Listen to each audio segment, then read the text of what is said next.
अदाकार इरफान खान सोनाली बेंद्रे के बाद अदाकारा अनुष्का खतरनाक बीमारी में मुब्तला।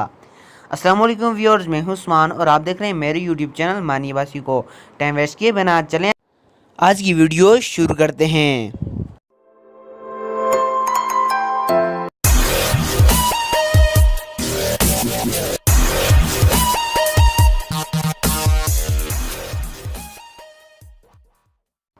भारतीय ज़राए अबलाग के मुताबिक बॉलीवुड अदाकारा अनुष्का शर्मा को बिल्डिंग डिस्क की बीमारी हो गई है।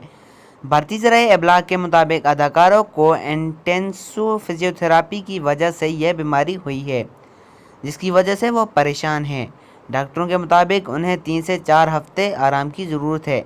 इसके साथ ही वो इस बीमारी का इलाज भी करवा रही हैं। वाज़ेह रहे, इस बीमारी में एक जगह बैठने से जिस्म में ज़्यादा दर्द बढ़ने लगता है। उम्मीद करता हूँ आज की वीडियो आपको बहुत अच्छी लगी होगी।